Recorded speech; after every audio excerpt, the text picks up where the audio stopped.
Ma asaba min musibatin, tidak pernah ditetapkan satu kejadian, awas hati-hati, di bumi fil ardi wala fi anfusikum, atau menimpa dirimu, illa fi kitabin min qabli an nabraha, kecuali semua itu telah tertuliskan di dalam kitab sebelum semuanya nampak dalam kehidupan.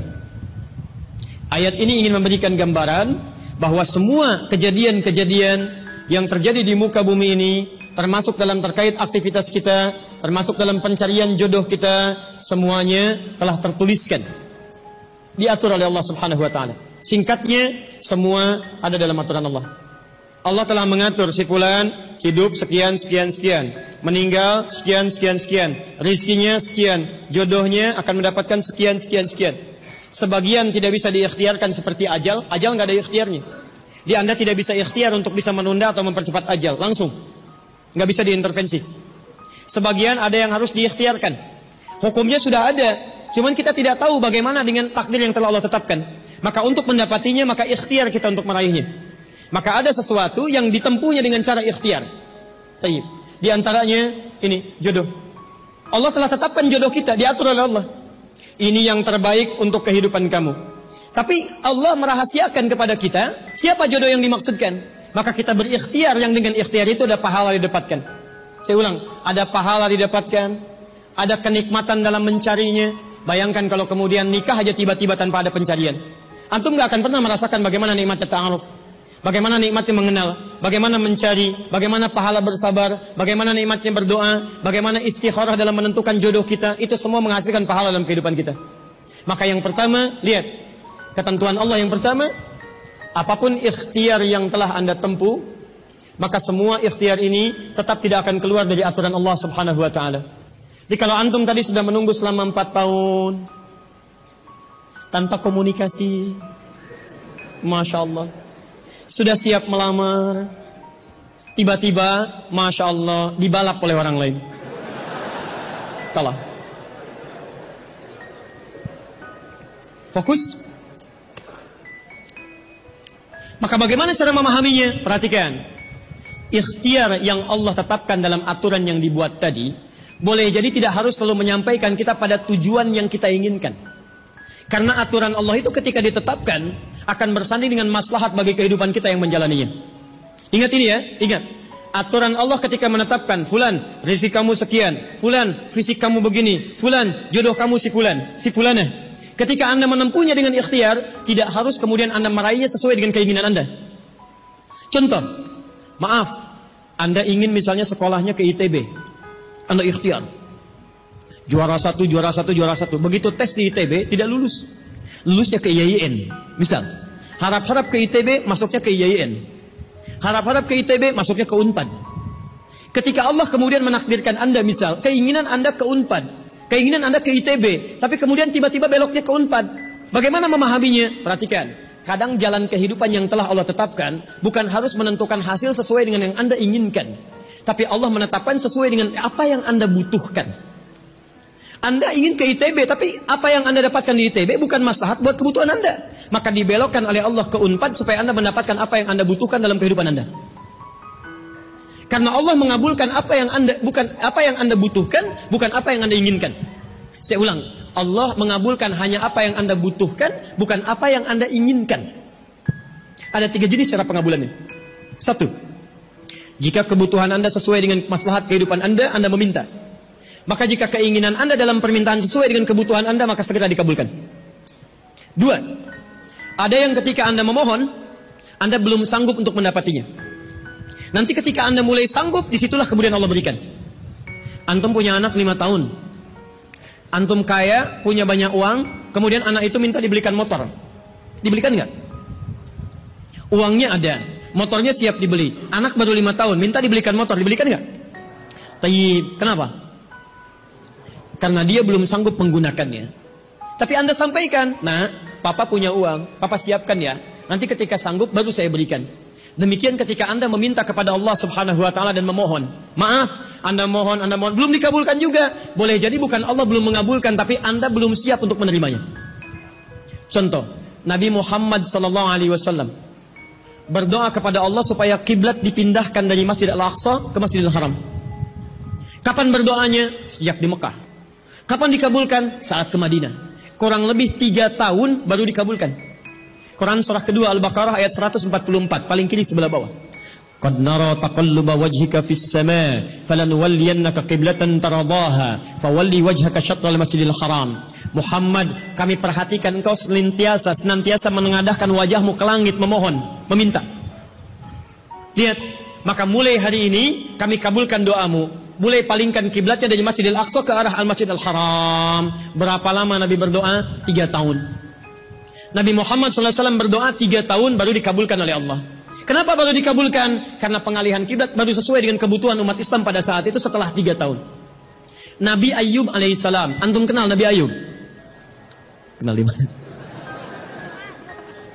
Kadang-kadang kenal Nabi Ayub. Luar biasa. Tadi malam di Dumai ada yang kenal Korun. Bulan lalu di Lampung ada yang kenal Fir'aun. Masya Allah. Di Pekanbaru kenal Nabi Ayub. Luar biasa. Itu siapa sebetulnya? Nabi Ayub itu diuji dengan penyakit luar biasa. Maaf, tadinya kaya, punya istri yang sangat cantik, anaknya 12. Hari yang bersamaan, hari pertama, maaf, diuji dengan harta semua habis. 1 hari. Hari kedua, anak semua meninggal. Hari ketiga, diuji dengan penyakit. Yang penyakitnya tidak akan pernah dialami orang setelahnya. Tidak juga dialami orang sebelumnya. Berapa diuji? 20 tahun. Beliau diuji 20 tahun. Apakah mengeluh? Tidak. Kata istrinya, kalau bahasa kita, papa kan Nabi. Angkat tangan papa, mohon kepada Allah. Mintakan sembuh aja, sembuh. Apa jawab Ayub? Berapa lama kita sehat dan senang? Kata istrinya, Masya Allah, 20 tahun. Berapa lama kita diuji begini? 7 tahun. Kata Ayub, nanti saja. Kalau usia ujian sakit sama dengan ujian sehat, sama-sama 20 tahun, baru saya memohon kepada Allah Subhanahu wa Ta'ala. Anda bisa bayangkan Nabi Ayub, Nabi, Rasul, dekat dengan Allah, jaminannya surga, surga tingkat tinggi, diberikan ujian 20 tahun, beliau bersabar dan tetap ibadah.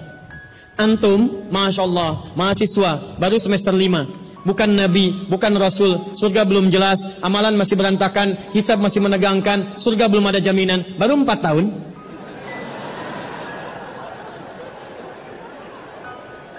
Itu yang terbaik buat antum. Yang terbaik. Jadi bukan berarti ketika Anda tidak mendapatkan dia, dunia hilang untuk Anda. Tidak. Banyak boleh jadi itu hanya titian ajaran dari Allah supaya Anda merasakan bagaimana nikmatnya ta'aruf. Supaya Anda belajar bagaimana mencari yang lebih baik lagi.